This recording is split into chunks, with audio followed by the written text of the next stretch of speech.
Finally ఈరోజైతే వచ్చేసింది. ఈ రోజు కోసం 3-4 రోజుల నుంచి ఎలా వెళ్ళాలి, ఏమేమి తీసుకెళ్ళాలని మొత్తం ప్లాన్లు నాలో నేను వేసుకుంటూ గందరగోళం అయిపోయా.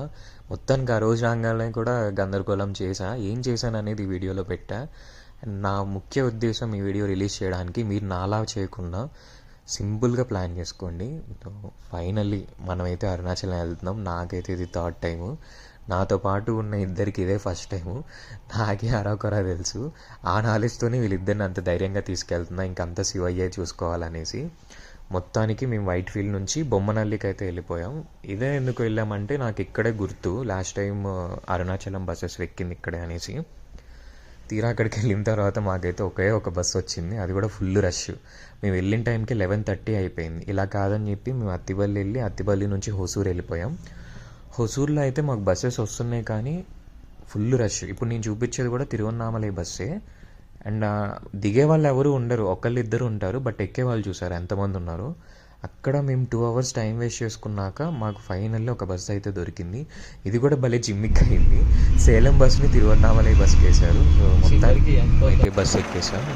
ఎర్లీ మార్నింగ్ ఆల్రెండి 7కి అలాగే మేము తిరువన్నామలైలో దిగాము. దిగిన వెంటనే రూమ్కి వెళ్ళిపోయి ఫ్రెష్ అప్ అయ్యి స్వామి దర్శనానికి అయితే పరిగెత్తాము.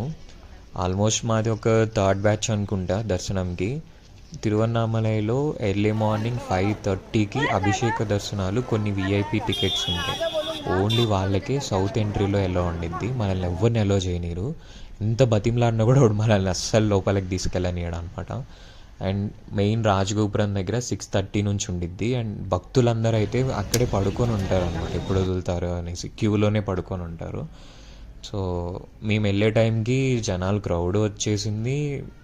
దట్టు అది వీకెండ్, సాటర్డే, కార్తీక మాసం, పైగా ఇంకా చాలా రష్ ఉన్నారు.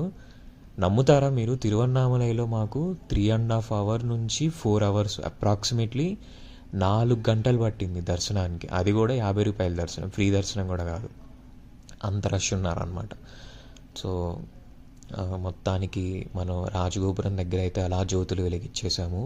కార్తీక మాసంలో ఏ టెంపుల్లో మనం జ్యోతి వెలిగించినా మనకి చాలా ఎనర్జీ వస్తుంది అంటారు. అలాంటిది ఆ సాక్షాత్తు ఆ శివయ్యే ఉన్న ప్లేస్లో ఆయన టెంపుల్ ముందు, అసలు ఆయన ముందే ఇలా జ్యోతి వెలిగిస్తున్నానంటే నాకు చాలా బ్లెస్సింగ్ అనిపించింది. ఇంకా అలా స్వామిని, అరుణగిరి అంటేనే శివయ్య అంట, ఆ కొండని శివయ్య. ఇంకా అలా జ్యోతి వెలిగించి ఆ శివయ్య దర్శనం తీసుకొని గుడిలోకి అయితే ఎంటర్ అయిపోయాం. ఇక్కడ చూసారా, ప్రతి చోట బ్యారికేడ్స్ ఉన్నాయి. నేను ఫస్ట్ టైం వెళ్ళినప్పుడైతే ఇంత ఏది ఉండేది కాదు, ఇంత సెటప్ ఉండేది కాదు. స్ట్రైట్గా మనం స్వామి దగ్గరికి ఫ్రీగా నడుచుకుంటూ వెళ్ళిపోయే వాళ్ళం. ఇంత రష్ ఉండేవాళ్ళు కాదు, ఏముండేది కాదు. అలా నేను చూసుకున్న శివయ్యని మళ్ళీ ఇలా చూడడం నాకు కొంచెం మంచిగా అనిపించలేదు. బట్ మొత్తానికి అసలు ఆ స్వామి దర్శనం కలగడమే మన జన్మ అదృష్టం. ఎలా అయితే నేను అనేసి ఇంకా వెళ్ళిపోయాను. కాకపోతే కొంచెం బాధేసింది ఏమంటే, ఇక్కడ నేను చూపిస్తున్న టెంపుల్స్ ఏమీ నేను చూడలేకపోయాను. నేను సెకండ్ టైం వెళ్ళినప్పుడైతే సేమ్ సిచ్యువేషన్. కాకపోతే అక్కడ మేము ప్రతిదానికి ఎవరో ఒకళ్ళు విఐపి వాళ్ళు వస్తారు, అలా వెళ్ళిపోతాం, లాక్ తీస్తారు, మేము దర్శనం చేసుకుంటాం, వచ్చేస్తాం. బట్ ఈసారి మాకు ఆ ఆప్షన్ కూడా లేదు, బికాజ్ అంత క్రౌడ్ పోయారు. జస్ట్ స్వామివారిని ఎంట్రన్స్లో రాజగోపురం దగ్గర అవుతాము. అండ్ ఎగ్జిట్ వచ్చేసి స్వామి దర్శనం తర్వాత అమ్మవారి దర్శనం అయిపోయి ఎగ్జిట్ అయిపోతాం ప్రసాదం కౌంటర్ దగ్గర. నాకు ఇక్కడ ఇదే కొంచెం బాధ అనిపించింది. అంటే ఎవరికైనా ఉండిద్ది కదా, ఫస్ట్ టైం అలా చూసుకున్న వాళ్ళు రాను ఇలా అయిపోతుంటే ఆ బాధ, సేమ్ బాధ నాకు కూడా. అండ్ ఇంకొకటి, మనం విఐపి అయి ఉంటే బాగుండేది. అన్ని టెంపుల్స్ స్వామివారి దగ్గరికి వెళ్ళి మనం చూసేవాళ్ళం.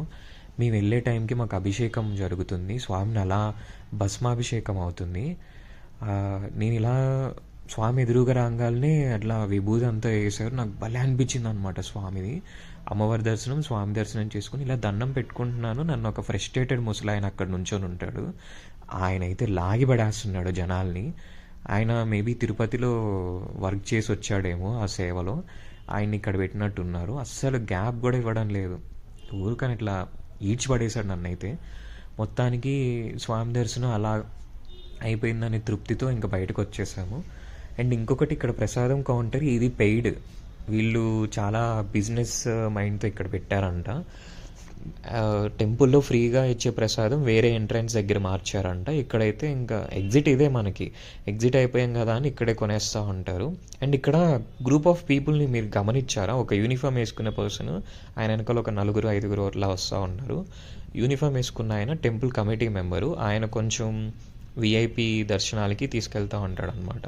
అండ్ ఇంకా ఇందాక నేను తిరిగిన గుడి కూడా, గిరి ప్రదక్షిణ చేయలేని వాళ్ళు ఉంటే ఈ టెంపుల్ చుట్టూ తిరిగితే మనకి సేమ్ ఫలితం వస్తుంది అని అంటారు. సో మేము అది తిరిగేసి అక్కడి నుంచి అన్నదానంకి వెళ్ళాం. క్రేజీ థింగ్, అన్నదానం ఒక్క దాంట్లోనే 1.5 hours వెయిట్ చేసాం క్యూలో. దర్శనానికి అప్రాక్సిమేట్లీ 4 hours పట్టింది, బట్ అన్నదానంకి 1.5 hours పట్టింది మాకు. 11కి బయటకు వచ్చేస్తే ఆల్మోస్ట్ 1కి అలాగ మేము కూర్చున్నాం అన్నం తినడానికి. ఐటమ్స్ అయితే తక్కువే పెడతారు, బట్ దేవుడి ప్రసాదం అనుకొని తినేయడమే. అండ్ ఇక్కడ నేను ఇంకో కొత్తది చూశాను. ఎవ్రీ టైం నేను హంసలు చూస్తాను ఈ బ్రహ్మతీర్థంలో, బట్ ఈసారి ఈ ఫిషెస్ కూడా చూశాను. చాలా మంచిగా అనిపించింది. అండ్ బ్రహ్మతీర్థం, బ్రహ్మలింగం చాలా ఇంపార్టెంట్. మనం గిరి ప్రదక్షిణ చేసేటప్పుడు బ్రహ్మలింగం దర్శనం చేసుకొని గిరి ప్రదక్షిణ చేస్తే మనకి చాలా ఫలితాలు ఉంటాయంట. అండ్ మనం తెలుసో తెలియకో కొంతమందితో అబద్ధాలు ఆడడం, మాట మార్చి చెప్పడం, ప్రామిస్లు ఇచ్చి అవి నెరవేర్చుకోకుండా ముందుకెళ్ళిపోవడం ఇలా చేస్తాం కదా. బ్రహ్మలింగ దర్శనం ఈ పాపకర్మలన్నింటినీ తొలగిస్తుందంట. So must and should every person, ప్రతి ఒక్కడు అరుణాచలం వెళ్తే బ్రహ్మలింగం దర్శనం చేసుకొని మీరు గిరి ప్రదక్షిణకి వెళ్ళండి. సో మేము అలా బయటికి రాగానే గోపురం చుట్టూ పావురాలన్నీ ఒక ప్రదక్షిణ చేస్తున్నాయి. చాలా బాగా అనిపించింది క్లిప్. మొత్తానికి ఎక్స్పీరియన్సెస్ అన్నిటితో మొత్తం మైండ్లో పెట్టుకొని గుడి నుంచి బయటకైతే వచ్చేసాం.